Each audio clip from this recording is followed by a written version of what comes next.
Hello everyone, how are you? I hope all of you are happy and healthy and once again you are most welcome to my YouTube channel GK with MKF। तो friend, जैसा कि आप सभी जानते हैं कि अभी आने वाले कुछ समय बाद ही रेलवे ग्रुप डी के एग्जाम्स शुरू होने वाले हैं और साथ ही साथ आपके लिए अच्छी खुशखबरी ये सुनने को मिल रही है कि अभी यूपी पुलिस की भी काफ़ी वैकेंसीज निकलने वाली है। क्योंकि फ्रेंड्स, आप सभी जानते हैं कि यूपी में चुनाव नज़दीक हैं और चुनाव से पहले गवर्नमेंट ज़रूर कोई ना कोई बड़ा इवेंट करती है, ये सभी का ट्रेंड है। तो फ्रेंड्स, वीडियो को ध्यान से देखना। ये 1000 प्रश्नों की सीरीज होगी और इस सीरीज में मात्र 15 से 20 वीडियो मिलेगी और प्रत्येक वीडियो में लगभग 50 से 60 क्वेश्चन आपको प्रोवाइड कराए जाएंगे। तो फ्रेंड्स, सभी वीडियोस मोस्ट इंपॉर्टेंट होगी और फटाफट रिवीजन के माध्यम से कवर करेंगे, नो टाइम वेस्टिंग, नो बकवास के साथ। तो चलिए फ्रेंड्स, वीडियो को शुरू करते हैं।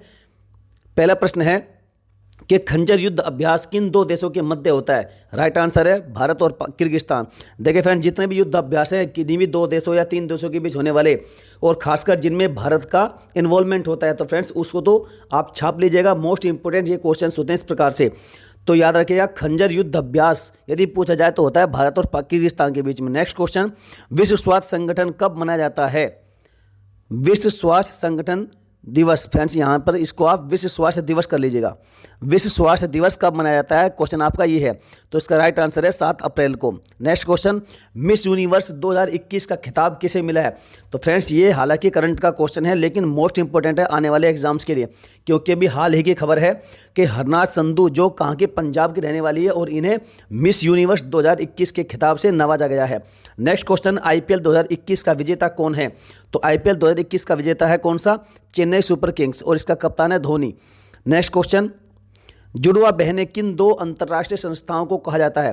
तो राइट आंसर IMF और WB अर्थात IMF और विश्व बैंक।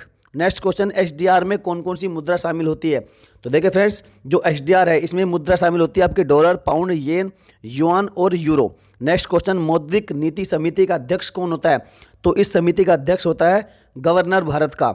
नेक्स्ट क्वेश्चन, और अभी गवर्नर कौन है? तो आप सभी जानते हैं, यदि आप जानते हैं तो कमेंट करके बताइएगा कि अभी हाल फिलहाल में भारत का गवर्नर कौन है। भारत अर्थात जो भारत का RBI का गवर्नर कौन है, तो आप कमेंट करिएगा। नेक्स्ट क्वेश्चन, 101वें संविधान संशोधन का संबंध किससे है? राइट आंसर GST से। ये फ्रेंड्स याद रखिएगा, बार बार ये क्वेश्चन रिपीट हो रहा है और हाल ही में जो UPSI के एग्जाम संपन्न हुए हैं तो साथियों उनमें भी ये बहुत बार रिपीट हुआ है क्वेश्चन GST से संबंधित। नेक्स्ट क्वेश्चन है क्वेश्चन नंबर 9, भारतीय रिजर्व बैंक के 25वें गवर्नर कौन है? तो मैंने अभी पिछले क्वेश्चन में पूछा था, तो इसके गवर्नर हैं Shaktikanta Das. Next question, GST सबसे पहले किस राज्य में लागू हुआ था? तो ये असम में लागू हुआ था, याद रखिएगा, बहुत बार रिपीट होता है। नेक्स्ट क्वेश्चन, नागरिकता संशोधन अधिनियम सबसे पहले कहाँ लागू हुआ? तो फ्रेंड जो CAA है तो ये भी फ्रेंड सबसे पहले लागू हुआ था आपका असम में। नेक्स्ट क्वेश्चन, कि सतत विकास सूचकांक में भारत में कौन सा राज्य शीर्ष पर है? तो राइट आंसर है केरल। और साथियों याद रखिएगा, केरल मसालों के उत्पादन की बात करें तो इसमें भी ये पहले स्थान पर है और साथ ही साथ यदि साक्षरता की बात करें तो साथियों यहाँ की साक्षरता दर भी भारत में सबसे अव्वल दर्जे पर है और ये प्रथम स्थान रखता है साक्षरता के मामले में और मसालों के उत्पादन के मामले में भी। और कितनी है? लगभग 96% से भी ज़्यादा यहाँ की साक्षरता दर है। चलिए नेक्स्ट क्वेश्चन की ओर बढ़ते हैं। प्रवासी भारतीय दिवस कब मनाया जाता है? तो ये मनाया जाता है 9 जनवरी को। Next question, Gandhi ji barrister बनने के लिए इंग्लैंड कब गए थे? तो ये गए थे भाई साहब 1888 ईस्वी में गए थे। कहाँ? इंग्लैंड बैरिस्टर बनने के लिए। और आए कब थे? तो 1891 में वापस आए थे। और नेक्स्ट क्वेश्चन है कि महात्मा गांधी जी साउथ अफ्रीका कब गए थे? यदि आपसे ये पूछ लिया जाए तो कब गए थे? 1893 ईस्वी में, अर्थात 2 वर्ष बाद ही, जब ये इंग्लैंड से बैरिस्टर बनने के बाद वापस लौटे थे 1891 में, उसके 2 वर्ष बाद 1893 में ये वापस कहाँ? साउथ अफ्रीका चले गए थे। नेक्स्ट क्वेश्चन है कि नमेरी और औरंग नेशनल पार्क कहाँ पर है? मोस्ट इंपोर्टेंट धुआं प्रश्न है। राइट आंसर है असम। और असम में एक सबसे प्रसिद्ध जो भारत का राष्ट्रीय उद्यान है कौन सा? काजीरंगा नेशनल उद्यान, जो एक सींग वाले गैंडे के लिए प्रसिद्ध है। तो यह भी आपका असम में ही है। हालांकि काजीरंगा को सब याद रखते हैं लेकिन नमेरी औरंग इसको भूल जाते हैं। तो साथियों याद रखें, ये भी आजकल बहुत पूछे जाते हैं क्योंकि एग्जामिनर बहुत चालाक हो गया है, तो आपको भी उसी चालाकी के साथ में पढ़ना पड़ेगा। चलिए फ्रेंड्स आगे बढ़ते हैं। नाम है माजुली नदी द्वीप। और फ्रेंड्स ये मोस्ट इंपोर्टेंट क्वेश्चन है, बहुत बार रिपीट होता है और ये भारत का ही नहीं बल्कि पूरी दुनिया का नदी द्वीप है जो कि सबसे बड़ा है। क्या नाम है? माजुली। नेक्स्ट क्वेश्चन है कि भारतीय थल सेना के पहले भारतीय सेना अध्यक्ष कौन थे? तो वे थे general KM Cariappa is the correct answer. Next question, ICC hall of fame में किस भारतीय को शामिल किया गया है? तो उनका नाम है वीनू माकंड, जिन्हें अभी हाल ही में आईसीसी हॉल ऑफ फेम में शामिल किया गया है। नेक्स्ट क्वेश्चन है कि पाक जल संधि किन दो देशों के बीच है? देखिए फ्रेंड्स, यहाँ पर पाक का नाम सुनकर यदि विकल्प में भारत और पाकिस्तान आ जाए, और वो देगा जरूर एग्जामिनर, क्योंकि एग्जामिनर काफ़ी चालाक है, मैंने बताया है। तो साथियों, ये पाकिस्तान और भारत नहीं बल्कि भारत और श्रीलंका के बीच में, और पाक एक ये व्यक्ति का नाम था। चलिए नेक्स्ट क्वेश्चन, आईसीसी की स्थापना कब हुई थी? तो इसकी स्थापना हुई थी 1909 ईस्वी में। नेक्स्ट क्वेश्चन है कि भारतीय क्रिकेट कंट्रोल बोर्ड अर्थात बीसीसीआई, इसकी स्थापना कब हुई थी? तो इस्टेब्लिश हुआ था भाई साहब 1928 में, याद रखिएगा। नेक्स्ट क्वेश्चन है कि कौन सा देश भीम यूपीआई का उपयोग करने वाला पहला पड़ोसी देश बन गया है? तो वह बन गया है हमारा पड़ोसी देश भूटान। और भारत और भूटान की सीमा रेखा की बात करें तो ये कुल 699 मीटर अर्थात किलोमीटर, 699 किलोमीटर की सीमा रेखा साझा करते हैं भारत और भूटान। नेक्स्ट क्वेश्चन है कि ब्रह्म समाज की स्थापना किसने की थी? तो ब्रह्म समाज की स्थापना की थी राजा राम मोहन राय ने। नेक्स्ट क्वेश्चन कि कौन सी ग्रंथि इंसुलिन स्रावित करती है? तो वह है अग्नाशय, जिसे हम पैनक्रियाज भी कहते हैं। तो ये कौन सा इंसुलिन स्रावित करती है, याद रखिएगा। और नेक्स्ट क्वेश्चन है कि सिलिनेक्स किन दो देशों के मध्य युद्ध अभ्यास है? मोस्ट इंपोर्टेंट जबरदस्त धुआं प्रश्न है। राइट आंसर श्रीलंका और इंडिया के बीच में। तो देखिए SL से बन गया आपका श्रीलंका, IN से बन गया इंडिया, और EX से बन गया एक्सरसाइज। तो हो गया सिलिनेक्स। इसमें आपको याद रखने की भी कोई आवश्यकता है ही नहीं। चलिए नेक्स्ट क्वेश्चन, मित्र शक्ति युद्ध अभ्यास किन दो देशों के मध्य होता है? तो ये होता है भारत और श्रीलंका। देखिए सिलिनेक्स और मित्र शक्ति दोनों ही होते हैं भारत और श्रीलंका के बीच में। नेक्स्ट क्वेश्चन है कि प्रथम भारतीय उपग्रह का नाम क्या है और इसे कब छोड़ा गया था? तो इसका नाम है आर्यभट्ट, और ये छोड़ा गया था सन 1975 में। चलिए आगे बढ़ते हैं। भारत का पहला 3D प्रिंटेड हाउस का निर्माण किसने किया? जो भारत का पहला 3D प्रिंटेड हाउस है उसका निर्माण किसने किया था? तो भाई साहब उसका निर्माण किया था IIT मद्रास ने। ये भी आपका NTPC पिछले वर्ष में क्वेश्चन पूछा गया था। नेक्स्ट क्वेश्चन है कि T20 में सबसे तेज शतक लगाने वाली महिला खिलाड़ी कौन बनी है? तो वो बनी है भाई साहब सोफी डिवाइन, और ये कहाँ के है? ये न्यूजीलैंड देश की निवासी है सोफी डिवाइन।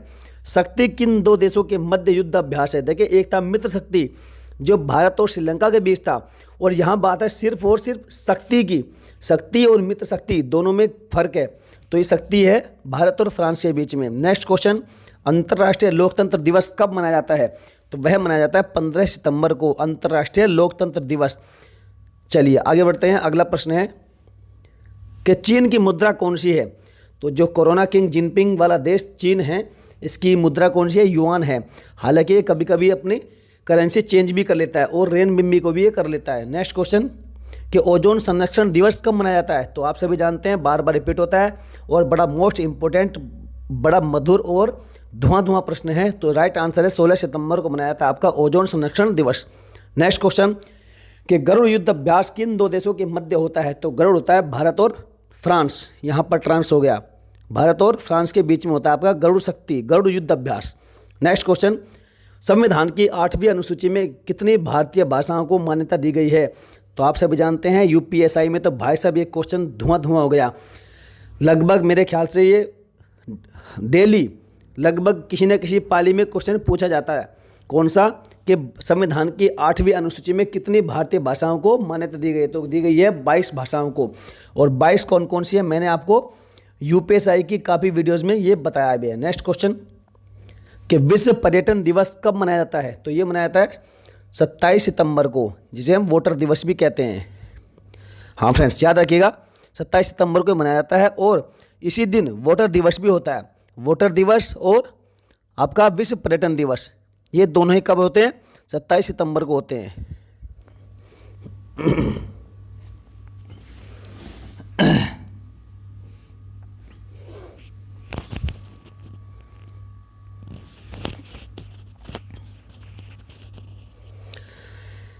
चलिए नेक्स्ट क्वेश्चन कि विश्व पर्यटन दिवस कब मनाया जाता है? तो ये मनाया जाता है कब? 27 सितंबर को मनाया जाता है आपका विश्व पर्यटन दिवस। और साथियों याद रखिएगा इसी दिन मनाया जाता है आपका वोटर दिवस भी। वोटर डे और विश्व पर्यटन दिवस ये दोनों ही एक दिन मनाए जाते हैं 27 सितंबर को। नेक्स्ट क्वेश्चन की ओर बढ़ते हैं।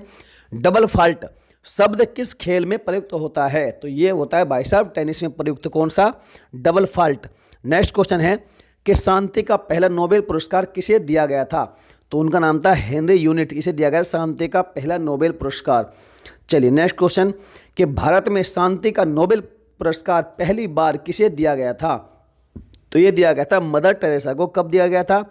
1979 में था, 1979 में दिया गया था मदर टेरेसा को भारत में शांति का पहला नोबेल पुरस्कार। चलिए आगे बढ़ते हैं।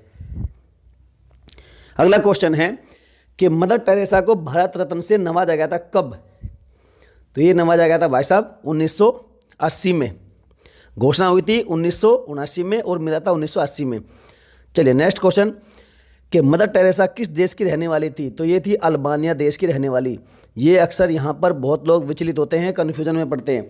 तो भाई साहब मदर टेरेसा भारत की नहीं बल्कि अल्बानिया की थी, लेकिन ये भारत में इसने काफ़ी वर्षों तक निवास किया था।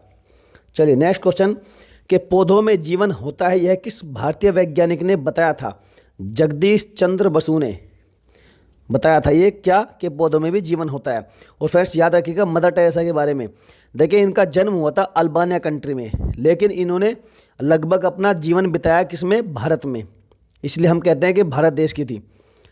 नेक्स्ट क्वेश्चन, क्वेश्चन नंबर 45, राष्ट्रीय रक्षा एकेडमी कहाँ स्थित है? तो ये स्थित है आपकी खड़गवासला पुणे में, और पुणे कहाँ पर है? ये महाराष्ट्र में है। चलिए आगे बढ़ते हैं कि लाई हरोबा किस राज्य का लोक नृत्य है? बड़ा जबरदस्त क्वेश्चन है भाई साहब। लाई हरोबा ये लोक नृत्य है कहाँ का? मणिपुर का। नेक्स्ट क्वेश्चन कि भारत के किस राज्य में रबर का सबसे अधिक उत्पादन होता है? तो वो होता है केरल में। भारतीय सांख्यिकी संस्थान ISI इसका हेडक्वार्टर कहाँ पर है? तो इसका हेडक्वार्टर है कोलकाता में। राष्ट्रीय सांख्यिकी दिवस कब मनाया जाता है? तो ये मनाया जाता है 29 जून को प्रतिवर्ष। चलिए आगे बढ़ते हैं। अंतर्राष्ट्रीय साक्षरता दिवस कब मनाया जाता है? मनाया जाता है 8 सितंबर को। Next question, metro man of India किसे कहते हैं? आप सभी जानते हैं, श्रीधरन को कहते हैं। नेक्स्ट क्वेश्चन, भारत के किस मेट्रो में सैनिटाइजर के लिए पराबैंगनी किरणों का उपयोग किया गया है? तो वो किया गया था भाई साहब पहली बार लखनऊ मेट्रो में। किसका पराबैंगनी किरणों का प्रयोग किया गया था? किसके लिए? सैनिटाइजर के लिए। चलिए नेक्स्ट क्वेश्चन है और अंतिम प्रश्न इस वीडियो का कि भारत की पहली अंडर वाटर मेट्रो कौन सी है? तो भारत की पहली अंडर वाटर मेट्रो है आपकी कोलकाता मेट्रो, और हुगली नदी के नीचे है ये स्थित। तो फ्रेंड्स वीडियो कैसी लगी आप बताइएगा जरूर। थोड़ा सा मेरा गला खराब जरूर है, लेकिन आपको कंटेंट पर ध्यान देना है, मेरे गले पर नहीं। इसलिए साथियों वीडियो में जितने ये प्रश्न है लाजवाब है, मोस्ट इंपॉर्टेंट है। यदि आपको वाकई दिल से ईमानदारी से वीडियो अच्छी लगी होगी तो फ्रेंड्स वीडियो को लाइक करिएगा और अपने सभी ग्रुप्स में सभी दोस्तों में शेयर करके जो भी सुझाव है वो आप कमेंट करके हमें बता सकते हैं। और जिसने चैनल को अभी तक सब्सक्राइब नहीं किया वो सब्सक्राइब करके इस बेल आइकन को जरूर प्रेस कर ले। तो चलिए फ्रेंड्स मिलेंगे फिर किसी नेक्स्ट वीडियो में। जय हिंद, वंदे मातरम।